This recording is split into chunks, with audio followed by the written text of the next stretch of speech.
My name is Daniel Carter. I used to be a documentary photographer, but now I'm something different. A witness. I'm recording this from a motel outside Helena, Montana. I haven't slept in 2 days, and I don't know how much time I have left. What I'm about to tell you isn't a story, it's a warning. And if you're hearing this, it may already be too late. 1 week ago, I left on a solo road trip to photograph abandoned American towns. Places lost in time, places people forgot. That's how I found it. Hollow Creek. A town that shouldn't exist. A town that isn't on any map. I saw the road by accident. A narrow dirt path with a wooden sign that read, Hollow Creek, 6 miles. No population count, no gas signs, just wood splintering and peeling like something inside the town was trying to escape. My GPS lagged, then froze. I had full battery, no signal. I kept driving, thinking I was just discovering someplace untouched, someplace historic. I couldn't have been more wrong. The trees got denser, the air felt heavier, the world around me turned quiet. Too quiet. I started seeing abandoned mailboxes, bent street signs, shredded flyers stuck to branches. One mailbox stood alone. Carved into the side were the words, "For the next one." I should have turned back, but curiosity doesn't listen to warnings, especially when you work with a camera. I hit the brakes when I saw the first house, then the next, then the whole town in silence.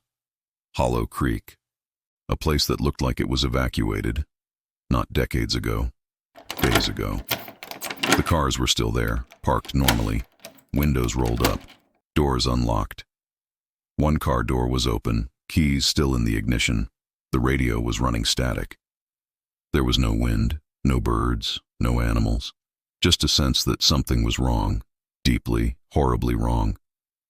I took out my camera, habit, safety blanket. I snapped 3 pictures of the main street. I checked the preview screen. In the corner of the third image, something was standing, something tall and thin. It wasn't there when I took the picture, at least I didn't see it, but in the photo, it was right behind me.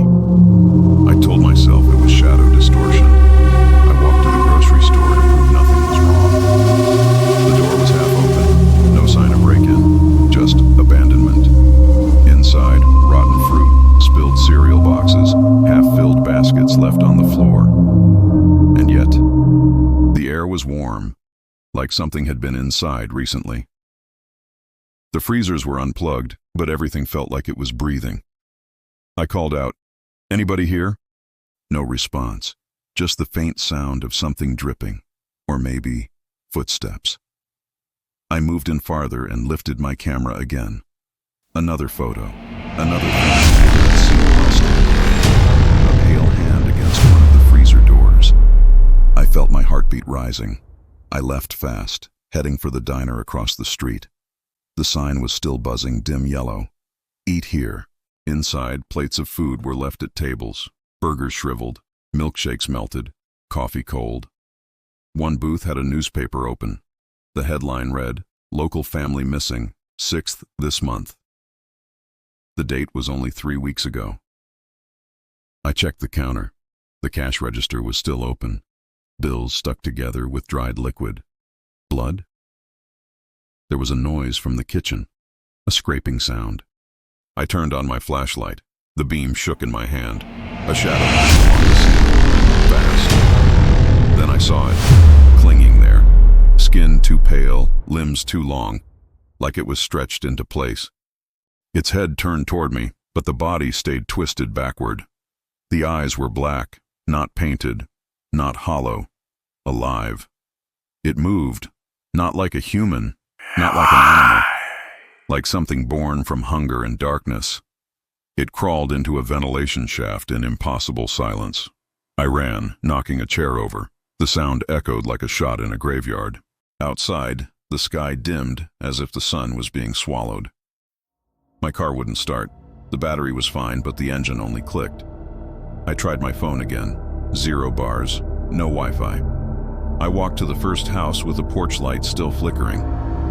The light bulb blinked a few times, then stayed on. Inside, everything was still. Toys on the floor, TV left on a dead channel. A bowl of cereal sat on the table, spoon still sticking out. On the wall, family photos.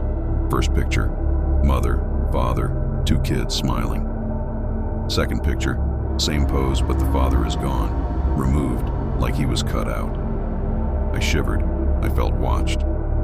Upstairs, footsteps, slow, dragging. I whispered, "Hello? Is someone alive up there?" The footsteps stopped. Then, one step closer, something heavy.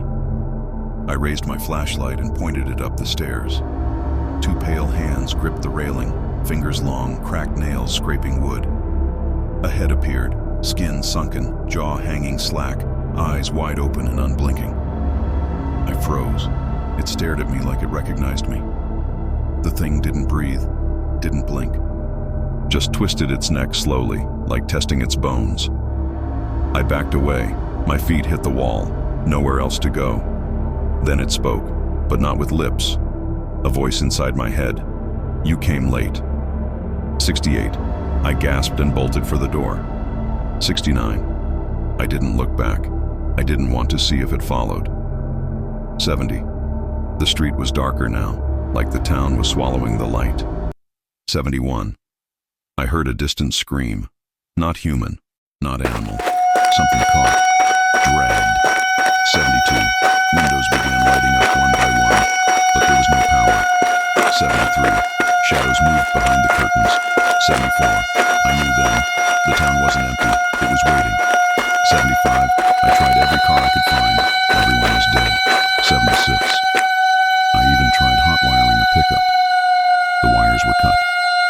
Clean. 77. Something like laughter echoed through the alleys. Not close, but not far enough. 78. I ran to the forest edge, thinking I could escape on foot. 79. But the trees moved, literally shifted, branches like arms trying to block me. 80. I backed toward the road again. The street sign flickered. Hollow Creek. 81. Only, the words weren't the same. Now they read, "Turn around." 82. Then, a whisper behind me. Too late. 83. I spun, flashlight shaking. Nothing there. 84. But something deep inside me knew. I wasn't alone anymore. 85. I grabbed my camera thinking maybe I could catch it. 86. I took a photo of the street, holding my breath. 87. The preview showed a figure standing right behind me. 88. I turned slowly. The street was empty, but the air felt pressed in around me. 89. I ran. I didn't care where. I just ran until I saw the welcome sign again. 90. And now I'm here, in this room, telling you this, because whatever was in that town, I don't think it stayed there. 1. I thought getting out of Hollow Creek would be simple. Just keep walking until I reached the highway. 2. But after an hour of walking, I ended up back on the same road, staring at the same faded town sign. 3. I wasn't just lost, I was being kept. 4. Daylight was fading fast, and something about the night in this place felt wrong, like it didn't belong to the world I knew. 5. I tried to calm myself, repeating, "It's just a town. It's just an abandoned town." 6. But the truth was sinking in. This wasn't a town anymore. 7. This was a trap. 8. I headed toward the only building with a visible entrance that looked safe, an old school. 9. The sign read, Hollow Creek Elementary, 1956, paint peeling like dead skin. 10. Inside, the air was stale and cold, desks still in rows, chalkboard open with half-finished handwriting on it, "Do not feed the dark." 11. I swallowed hard. Someone had tried to leave a warning. 12. A scratching sound echoed from the hallway, slow, steady, metal against concrete. 13. I raised my flashlight. Flickered, then steadied. 14. Down the hall was a locker, half open, trembling slightly like something was breathing inside it. 15. I approached slowly, camera raised, because when I'm scared, I shoot. 16. I pulled the locker door open. 17. Inside, not a body, not bones, just teeth. A pile of them. Human, different sizes. 18. Some looked old, some were shiny, Some had blood still on the roots. 19. I gagged and stumbled back, covering my mouth. 20. The locker next to it rattled, loudly. 21. Then the next, and the next. Soon the whole row was shaking. 22. It sounded like something was inside. 23. I turned and ran into the gym. The wooden floor creaked under my feet. 24. The basketball hoop was still hanging, barely attached. Nets shredded. 25. On one wall, written in red paint, or blood, were the words, "It follows the ones who see." 26. I felt a chill. Someone had seen it. Someone had tried to warn others. 27. My flashlight started dimming again. Batteries full, but the light dimmed like something was feeding off it. 28. I heard it. The same clicking noise from the diner vent. 29. A sound like bones tapping on metal. 30. I spun, flashlight shaking in my hand. The bleachers cast long, narrow shadows across the floor. 31. But one shadow was moving. 32. Slowly, stretching upward, like a figure growing from the floor itself. 33. I froze. The shadow rose higher, then split, as if there were two of them. 34. My breath fogged in the air. It was getting cold. Freezing. 35. The shadows weren't just shapes, they were alive. 36. Something stepped out of them, a creature tall, limbs thin and sharp at the joints. 37. No eyes, no lips, just a mouth that split too wide, like the skin tried to stretch with the hunger inside. 38. I staggered backward, but my foot caught on something. 39. I fell, hard. My camera slid across the floor. 40.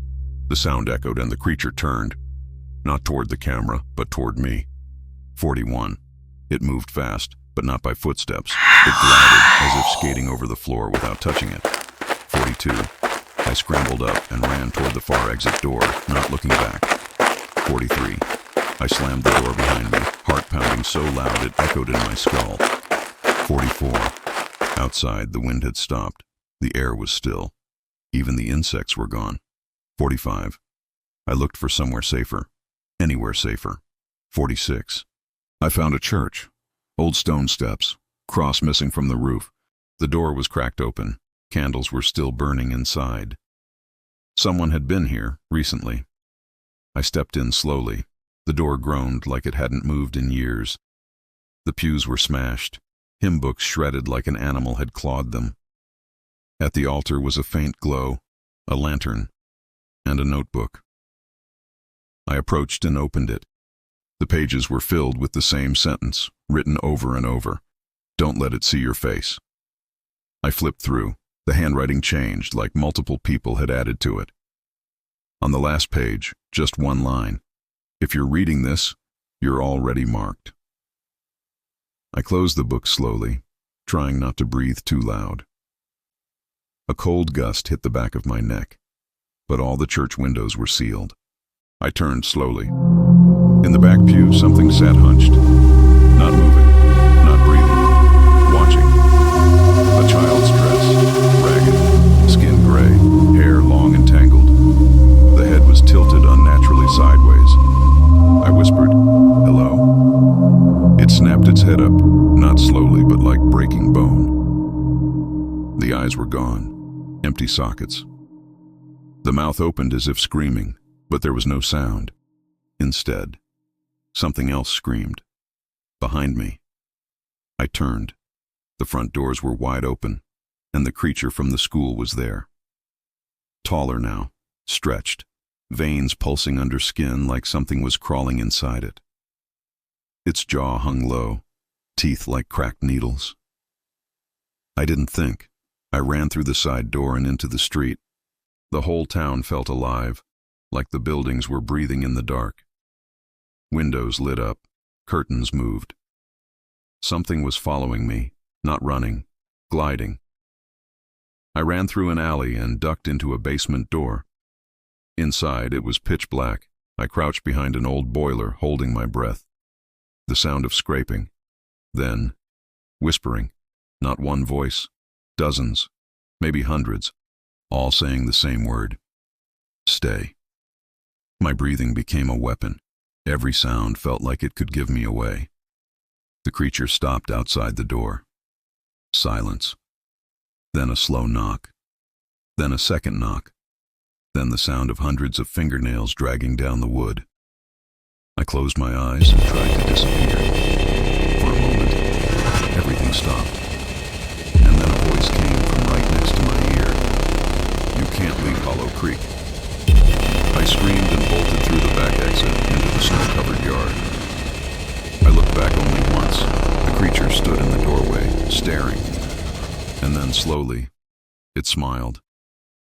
The hallway ahead stretches into thick darkness, swallowing every trace of light except the nervous flicker of Rourke's flashlight. The walls around him aren't silent. A faint shuffle, like stone shifting against bone, echoes low and steady in the stale air. "Keep it together," he whispers under his breath, though the sound barely feels like it belongs to him anymore. His pulse thumps in his ears, louder than his footsteps. Something moves behind him, too slow to be human, too deliberate to be harmless. He turns fast, but the corridor behind him is empty, except for that creeping shadow stretch, like something just left the frame. The hum of the base's old ventilation system breathes cold against his neck. Above him, a vent grill rattles, followed by the unmistakable sound of wet breath being pulled through unseen teeth. Rourke shines the flashlight up, but there's nothing, only the hollow black of rusted metal vents. The beam of his flashlight trembles in his hand. He's shaking again. A torn note lies on the cracked floor, soaked in what looks like old, smeared blood. He crouches, picks it up. It crackles like ancient skin. On it, in frantic handwriting, "We are not supposed to see it." The words strike deep, fear mixed with warning. Desperation still hangs off the edges of every letter. A scraping sound breaks the silence, like metal claws dragging over concrete from somewhere above him. Rourke stiffens, holding his breath, flashlight aimed upward again. "Who's there?" he whispers, voice barely audible, like he's afraid of being heard. The darkness gives no answer, only a cold wave of silence.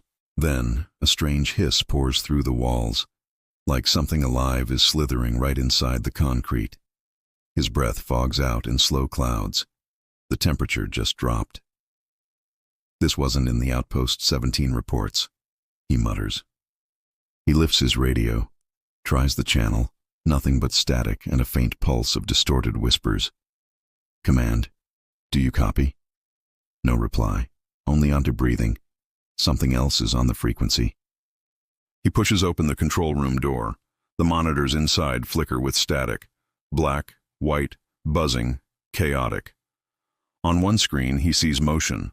A silhouette, someone, or something, standing half-merged inside the wall. It doesn't move, just stares, blank eyeless face turned toward the camera. Rourke backs away from the monitor, heart hammering harder now. The intercom by the door sputters, then wakes up. A whisper bleeds through. "You shouldn't have come here." Rourke stumbles back, flashlight beam darting across the room. No one's there. A fogged handprint suddenly appears on the glass observation window beside him. Fresh, dripping, human-shaped, but too long in the fingers. The print slowly drags downward, like whatever made it was being pulled away. Rourke swallows fear and steps into the corridor again. Above him, a ceiling vent shifts. The metal creaks under weight. Something is crawling up there, slowly, patiently. He hears nails nor claws scratching against pipes. "It's watching," he mutters. "It's learning us." Rourke reaches an old rust-streaked quarantine door marked "Secure Area. Do not enter." The lock is old, stubborn, scarred with deep scratches. He pulls a corroded key from his pocket, found earlier on a skeletonized hand in the stairwell. The key turns. The lock breaks with a sharp metallic snap. The door groans open, expelling a thick rush of stale, icy air. A putrid smell of rot and damp mold floods the corridor. The walls inside the room are shredded with claw marks, deep, desperate, human height or taller. Strips of frayed restraints hang from the ceiling, still swaying slightly. Faded writing on the wall reads, "They live between the walls." Rourke's flashlight catches two glowing eyes far ahead in the dark, motionless but unblinking. Jesus Christ, he breathes. The eyes don't blink. They stay fixed on him, unchanging. He takes a step forward. The air feels thick, almost liquid. A slick drop of something hits his shoulder. He looks up. Black fluid drips from the ceiling, viscous and pulsing like it's alive. The puddle on the floor ripples, expanding, taking shape. He backs away, heart beating so loud he can hear it through his teeth. The puddle rises, forming a face. Human, but stretched wrong. The face trembles, lips moving silently. Then sound breaks through. You were warned. Rourke gasps, slips backward, slamming into the cold concrete ground. His flashlight skids away, spinning light wildly across the room like a dying lighthouse. He reaches for it, but something icy curls around his wrist. Fingers, too long, boneless, impossibly flexible, tighten their grip. Rourke jerks his arm back with a cry, scraping across the floor to gain distance. The wall behind him ripples like liquid. The concrete bulges outward, forming the faint shape of a face pressing from inside. Then another, and another. Muffled screams come through, like they're buried alive just behind the wall. A mouth appears, stretched and silent at first. Then, a whisper erupts from every surface. Feed us. Rourke grabs the flashlight, scrambles to his feet, and bolts out of the quarantine room. The corridor outside has changed. Longer, darker, walls wet like breathing skin. A torn poster featuring a missing soldier hangs crookedly, the same one he passed minutes ago. Then he sees another, and another. The hallway is looping. He's not moving forward. The lights cut out. Instant blackness.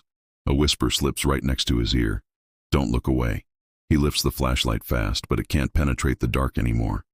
When the beam flickers alive, he's no longer in the hallway. He's standing in a different room entirely, a long-forgotten infirmary ward. Dusty beds line the walls, dented metal frames, mattress springs exposed, but the sheets look recently disturbed, as if someone had just been lying under them. On the nearest bed, a small, old recording device sits waiting. Rourke hesitantly presses play. A woman's voice crackles through in ghostly static. We saw them in the walls. They moved when we blinked. The walls, they breathe. A dull thump sounds behind him, something falling from the fingers. He whirls around. The recorder he just played is now sitting on the farthest bed instead. The voice continues from its speaker, louder, more desperate. Now it's watching you. Rourke freezes, then the lights die completely. A scream rips through the dark, cut to black. Rourke jolts awake on the cold floor of the infirmary, his flashlight dimming in his hand like a dying heartbeat. The voice recorder beside him is still on, but the voice isn't the same. It's layered, distorted, almost inhuman. Did you think the walls were the only place we lived? The voices hiss, overlapping into one unsettling voice. Rourke grips the flashlight tighter, but his hands are shaking too much to lift it steady. His pulse races.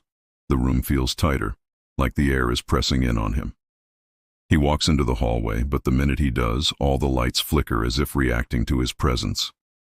Then, every light goes dead except the one flickering above his head. The intercom above crackles to life, a burst of static forming into a voice. You left her. Rourke freezes. Who's speaking? The voice deepens, heavy with bitterness. You shut the door and never came back. Terrified realization grips him. No one here should know what happened that day. The intercom goes silent, but then the buzzing starts, a low, piercing electric hum from the walls. Rourke looks up. The overhead lights have formed into shapes, round, dark, blinking like eyes watching him. The lights flicker again and again, like dozens of eyes closing and opening in unison. He stumbles backward and makes contact with the wall, but the surface is soft. It feels like skin. A voice comes through the wall, weak and muffled, like someone buried just beneath the surface. Help me, it begs. Please, help. Rourke recoils, clutching his head as the voice rises from the walls into his mind. The whispers are inside him now, filling every breath, every thought. The flashlight dies completely, leaving him in full darkness except for the glowing emergency exit sign far ahead. Rourke runs toward it, hope blooming, salvation. But as he runs, the exit grows farther away with each step, like the hallway is stretching in real time. There is no exit. The sign suddenly reads instead of exit. The hallway begins vibrating, as if the building is breathing in and out around him. He hears footsteps, dozens of them, approaching fast but never visible. A nearby monitor blinks on, static filling the screen in a violent storm. Something moves in the distortion, shifting between states of solid and liquid. A humanoid shape approaches the camera, eyeless, face drooping like wet clay. The creature speaks as the screen warps. We are inside the signal. The static begins bleeding into the room, an electric ringing so high it makes Rourke's teeth ache. Beneath the ringing, a voice speaks gently, warm, familiar, chilling. Do you remember her last words? Rourke's knees go weak, a tremor in his voice. No, don't do this. The voice laughs, but it's broken, like radio frequencies overlapping into something evil. The screens on the walls suddenly show a video. Rourke himself, younger, locking a metal door. On the other side, a woman screams and bangs with bloody hands. You said you'd help me, she cries. The younger Rourke turns his back and leaves her. The screen goes black, and dozens more turn on at once, each showing a screaming face. This time, it's not video, it's live. The faces are watching him. Rourke hears the walls crack as a deep groaning sound rolls through the corridor. Footsteps echo behind him, real, not static or memory this time. He turns around and sees her. Her. The woman from the screen, alive, standing in the dark. Why did you leave me? She whispers, her eyes glassy and hollow. Rourke reaches out, choking on words he never said. His hand passes through her like she's made of smoke. She fades, and standing in her place is the creature. The thing is taller than any person, limbs wrong, neck bent, like bones rearranged under skin. Its face changes, her face, his face, unfamiliar faces, all cycling like a broken slideshow. Rourke is frozen, breath shallow, heart screaming in his chest. The creature opens its mouth and speaks in 100 voices. We are everything you forget. The overhead lights shatter like glass falling from a skyscraper, sparkling in the dark. A cold wind fills the corridor that shouldn't exist indoors. It smells like grave soil. Rourke runs, no plan, just instinct, just blind terror. The hallway curves into a room that wasn't there before, full of old radios stacked to the ceiling. Every radio switches on at once, blasting static and voices all talking over each other. We know you, we remember you, we are you. Rourke clamps his hands over his ears, but the sound isn't coming from outside anymore. It's inside his skull. One radio breaks through, loud, clear, commanding, "Don't blink." He looks up just as the creature begins crawling through the ceiling vents like a monstrous spider. Its limbs twist and stretch to follow him, bones cracking as they bend wrong.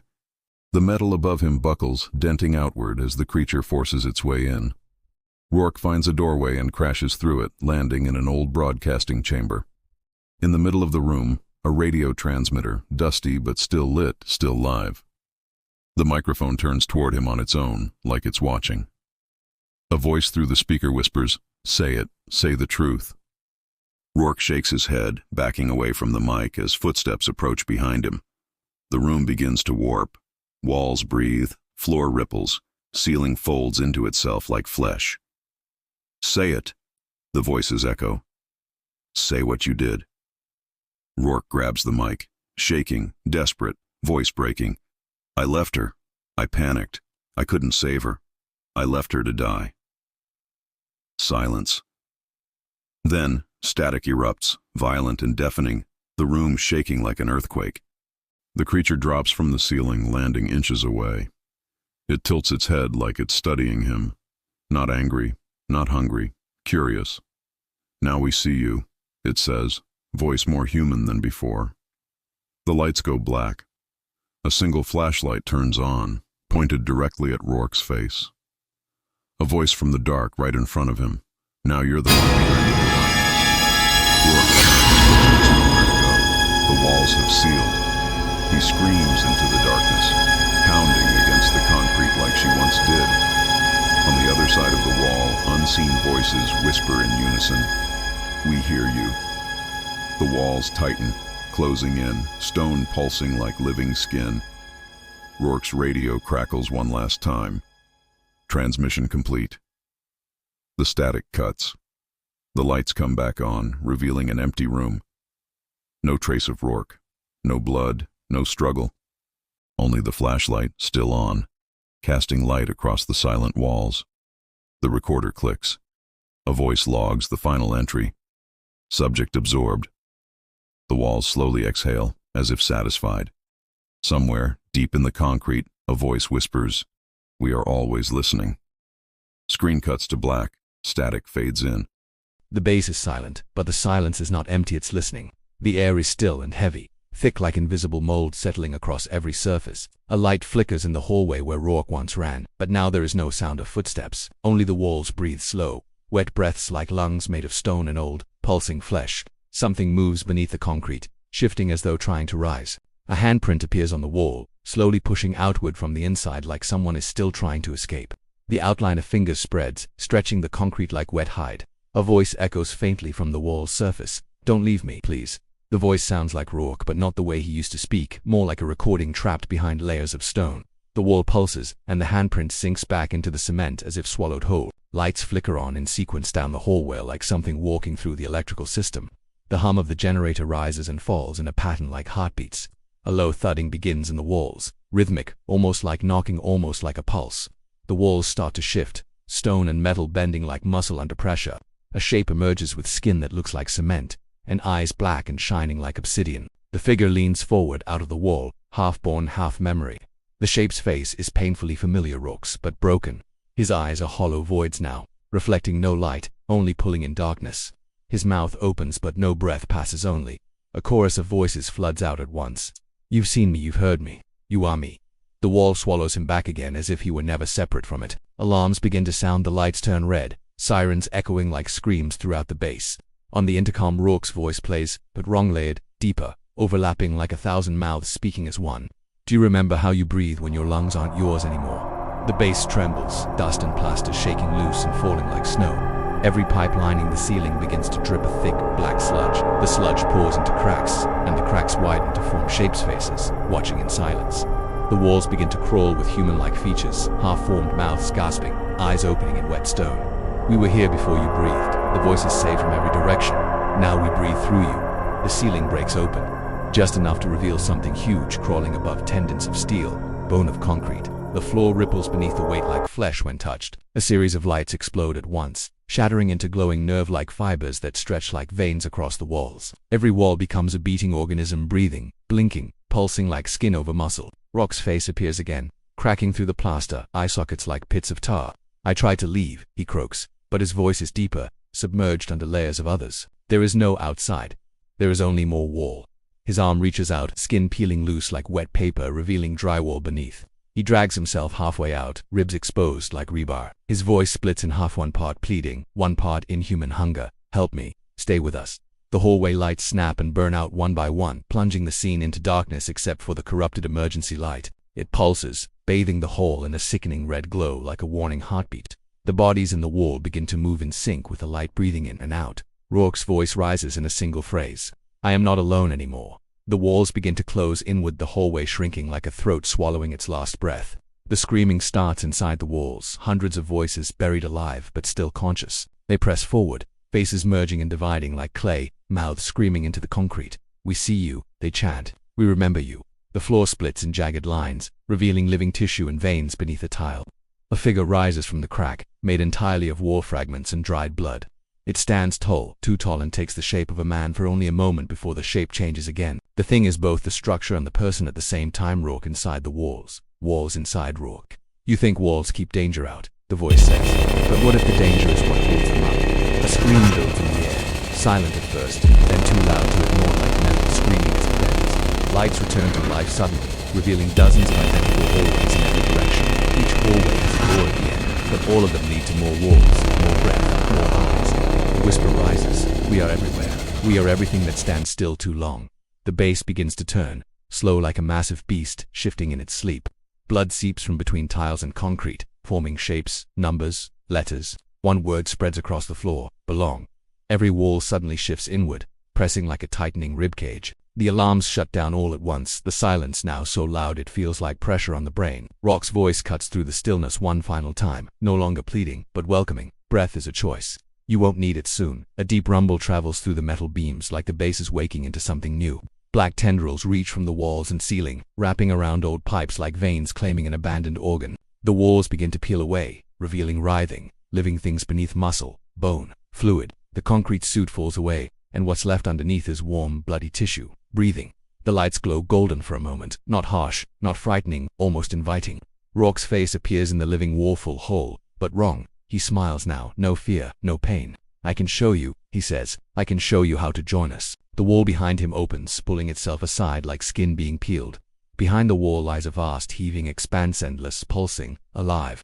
The structure stretches out like a colossal organ, built from swallowed memories and people who never escaped. Rourke walks outward into it, but he doesn't walk, he grows into it. His body melts, limbs dissolving into tissue that binds to the living architecture. His voice becomes many.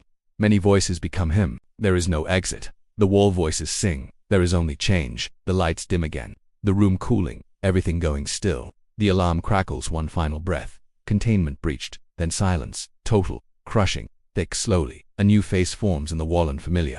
Eyes wide open. Mouth frozen in a gasp of terror. It could be anyone who enters next. The wall inhales, waits, listens. A faint knock echoes from outside the base like someone just arrived. The wall smiles in cracks and fractures. Another. The lights pulse once as it somewhere buried deep in the living stone, Rourke says, "Welcome home." The screen goes dark, but the sound of breathing continues. Static fades in, then nothing. The desert outside Outpost 17 stretches endlessly, dry and silent beneath a dead yellow sky. A lone figure moves across the sand slow, stumbling, almost disbelieving his freedom. His radiation suit is torn down the side, visor cracked, blood dried on his throat. "I'm out," he says under his breath, voice ragged with exhaustion and panic. He pulls off the helmet, sucking in desert air like he hasn't breathed in days. The wind passes over him, dry and warm, carrying grains of sand like tiny knives. He stares at the empty horizon, no walls, no shadows, just raw, open earth. "I made it," he says, but his face shows no relief, only confusion. His radio crackles suddenly, still attached to his chest plate. At first, just static hand, then a soft voice buried underneath. "Did you think we couldn't follow?" The blood drains from his face. No, he mutters, fumbling for the power switch. The radio doesn't turn off. It only gets louder. "You left something behind." The voice says, "Something we still need." He drops the radio and turns to run, sand kicking up with every frantic step. But the voice doesn't fade with distance, it gets clearer, closer, like it's inside his skull. It wasn't the walls. It says, "It was you." He falls to his knees, clutching his head, trying to scream it out. The desert around him starts to warp, bending, rippling like heat mirages, but wrong. The wind dies. The sky shifts to a muted gray. Sand begins to move beneath him, like something digging its way up. Fingers break the surface of the earth, pushing through the sand. Human fingers, too many of them, emerging from nowhere. Soon an arm comes with them, grasping, skeletal, reaching. The man scrambles backward, terrified, as a half-formed face rises from the sand. It speaks without lungs, without breath. "You thought we were trapped? We are not." The ground cracks wide open, splitting in jagged lines like broken glass. More shapes rise, bodies fuse to each other. Skin like stone, eyes black as void. They speak in chorus. Walls were never the cage. Minds were. The man screams, but the desert swallows the sound whole. He runs again, but the horizon is shifting, now stretching into zigzag lines like corrupted pixels. The world around him fractured, sky turning red, sand turning to ash under his boots.